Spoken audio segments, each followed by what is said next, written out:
আজ থেকে পবিত্র রজব মাস গণনা শুরু হয়ে গেল বাংলাদেশে। সমাজ দর্শক ও শ্রোতা, এই রজব মাসে শবে মেরাজ সংগঠিত হয়েছিল। আর এই শবে মেরাজ কবে, কোন আমল করবেন এই রজব মাসে, এই বিষয়টা সংক্ষেপে আপনাদেরকে ইনশাল্লাহ জানার জন্য সাথে আছি আমি মৌলানা কাজী আমিন তাফিম। রজব মাসে আল্লাহ পাক রব্বুল আলামিনের কাছে এতটাই কাছাকাছি চলে গিয়েছিল, পবিত্র কুরআনে বলেছেন ক্বাবা কাউসাইনি আও আদনা। একটা তীর ধনুক টান দিলে যতটুকু কাছে চলে আসে ঠিক ততটুকু কাছে আল্লাহ পাক রব্বুল আলামিন চলে এসেছিলেন। এই রজব মাস আসার সাথে সাথে রাসূলুল করিম সাল্লাল্লাহু আলাইহি সাল্লাম একটি দোয়া পড়তেন। হযরত আনাস বিন মালিক রাদিয়াল্লাহু তাআলা আনহু এবং জিয়াদ বিন ইমরান রাদিয়াল্লাহু তাআলা আনহু থেকে যৌথভাবে বর্ণনা এসেছে, হাদিস শরীফে এসেছে। রাসূলুল্লাহ সাল্লাল্লাহু আলাইহি সাল্লাম যখন রজবের চাঁদ দেখতেন, তখন থেকে তিনি উভয় হাত উত্তোলন করে এই দোয়াটা পড়তেন, আল্লাহুম্মা বারিক লানা ফি রজব ওয়া শাবান ওয়া বাল্লিগনা রমাদান। এটার সুন্দর অর্থ রয়েছে।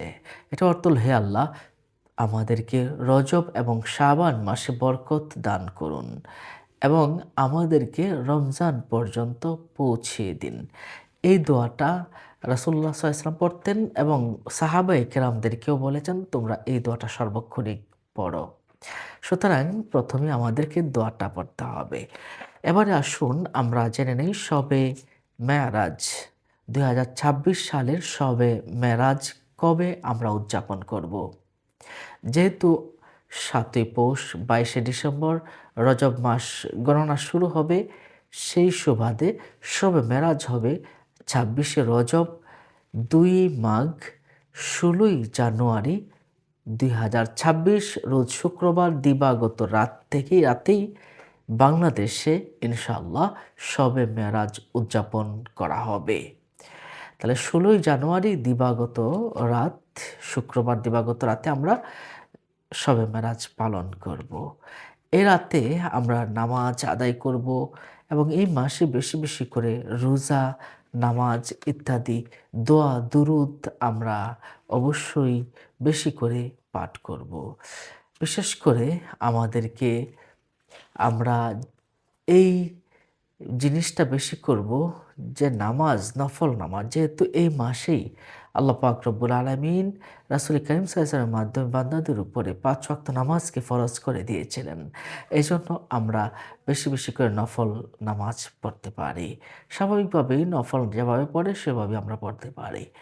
আর রোজা রাখার বিষয়ে হাদিস শরীফে এসেছে, রাসূল করিম সাল্লাল্লাহু আলাইহি সাল্লাম ইরশাদ করেছেন, ইন্না ফিল জান্নাতি নাহরান ইউকালু লাহু রাজাবুন ওয়া মাউহা আশাদ্দু বিয়াদিন। রাসূল সাল্লাল্লাহু আলাইহি সাল্লাম বলেছেন, জান্নাতে একটা নহর আছে, এই নহরটাকে বলা হয় রজব। এটার পানিটা ধবধবে সাদা। মান সামা ইয়াউমা রজাবা, যে ব্যক্তি রজব মাসে রোজা রাখবে, সাকাহুল্লাহু মিন যালিকা নাহার, আল্লাহ সুবহানাহু ওয়া তাআলা ওই পানি থেকে তাকে পান করাবেন। আর ওই পানিটা হবে মধু থেকে মিষ্টি, বরফ হতেও ঠান্ডা। সুবহানাল্লাহ, সুবহানাল্লাহ। আর রাসূল সাল্লাল্লাহু আলাইহি ওয়াসাল্লাম এই কথাও বলেছেন, যে ব্যক্তি রজব মাসে রোজা রাখবে সে ব্যক্তিকে দোজখের আগুন স্পর্শ করবে না। সুবহানাল্লাহি ওয়া বিহামদি, সুবহানাল্লাহিল আযীম। তাহলে আমরা নামাজ, রোজা, তওবা, ইস্তেগফার এগুলো বেশি বেশি করে পড়ব, কোরআন থেকে তেলাওয়াত করব। তাহলে আমরা জানলাম কোন আমলগুলো বেশি বেশি করতে হবে। আল্লাহ পাক আমাদেরকে এই আমলগুলো বেশি বেশি করার তৌফিক দান করুন। আমিন। আসসালামু আলাইকুম ওয়া রাহমাতুল্লাহি ওয়া বারাকাতুহু।